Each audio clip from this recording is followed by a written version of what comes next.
दोस्तों, एसआईपी आपको अमीर बना सकता है, मगर इसके लिए आपको टाइम देना पड़ेगा। जितने लंबे टाइम तक आप इन्वेस्ट करेंगे, आपका पैसा उतना ज़्यादा डबल होगा। एसआईपी करने के कुछ इंपॉर्टेंट बातों को आपको ध्यान में रखना चाहिए। Number 1, risk. म्यूचुअल फंड में आपको मार्केट के रिस्क के बारे में टेंशन लेने की ज़रूरत नहीं है। आपने कई सारे एड्स में सुना होगा कि म्यूचुअल फंड और स्टॉक मार्केट में मार्केट का बहुत बड़ा रिस्क होता है।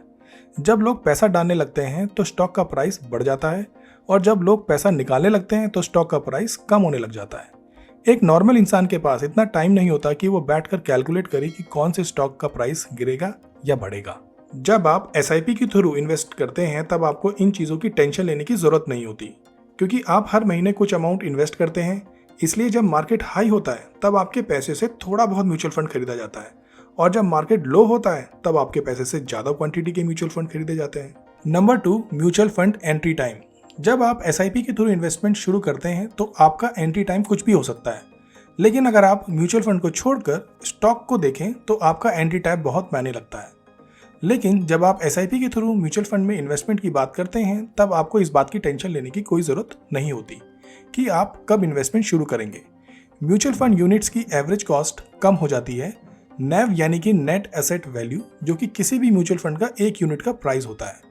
जब मार्केट नीचे गिरता है तब नेव बहुत कम हो जाता है, और जब मार्केट ऊपर बढ़ता है तो नेव बढ़ जाता है। आप ऐसा समझें, जब कोई एक चीज़ लोग खरीदना नहीं चाहते तो दुकानदार चाहता है उसे कम से कम प्राइस में निकाल दे, लेकिन जब उसी चीज़ की डिमांड बढ़ जाती है और ज़्यादा से ज़्यादा लोग खरीदना चाहते हैं तो दुकानदार ये चाहता है कि उसे सबसे अच्छे प्राइस में बेचे। वो दुकानदार जो सामान को बेचना चाहता है वो म्यूचुअल फंड की यूनिट की तरह है, और जो उसके कस्टमर हैं वो इन्वेस्टर की तरह हैं जो उस यूनिट को खरीदना चाहते हैं। तो जब आप लॉन्ग टाइम के लिए हर महीने इन्वेस्ट करते हैं तब आपकी यूनिट का कॉस्ट कम हो जाता है। Number 3, flexibility.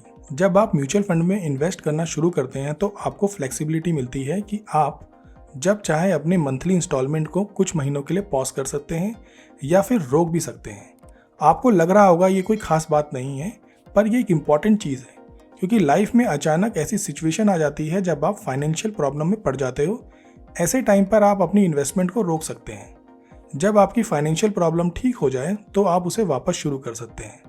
अगर आपको अपने बुढ़ापे या फ्यूचर में आपके बच्चे होंगे, उनकी पढ़ाई के खर्चे या उनकी शादी के खर्चे जैसी ज़रूरतों के लिए म्यूचुअल फंड में अलग अलग स्कीम्स आती हैं जिन्हें आप चुनकर एसआईपी शुरू कर सकते हैं। एसआईपी में आपको एक और चीज़ की फ्लेक्सिबिलिटी मिलती है। नॉर्मली जब आप स्टॉक मार्केट में शेयर खरीदने जाते हो तो आपको जितने शेयर खरीदने हैं आपको उसके अकॉर्डिंगली पैसे देने पड़ते हैं, पर जब आप एसआईपी के जरिए पैसे इन्वेस्ट करते हो तो फिर ये आपके ऊपर डिपेंड करता है कि आपको कितना पैसा इन्वेस्ट करना है। मान लीजिए आपके पास हर महीने इन्वेस्ट करने के लिए 500 रुपये है, लेकिन फ्यूचर में अगर आप ज़्यादा पैसे कमाने लगे तो आप अपना इन्वेस्टमेंट बढ़ा सकते हैं। Number 4, discipline investor. एसआईपी एक आसान तरीका है जिससे आप एक डिसिप्लिन इन्वेस्टर बन सकते हैं। कई सारे इन्वेस्टर जब अपनी इन्वेस्टमेंट की जर्नी शुरू करते हैं तो उन्हें कई बड़े घाटे होते हैं। रेगुलर इन्वेस्टमेंट ना कर पाने की वजह से इन्वेस्टमेंट बहुत कम हो जाता है, लेकिन जब आप एसआईपी को चुनते हो तो आपके अंदर हर महीने थोड़ा सा हिस्सा इन्वेस्ट करने की आदत बन जाती है, और ये आदत आपको अपने फाइनेंशियल गोल को पूरा करने में हेल्प करती है।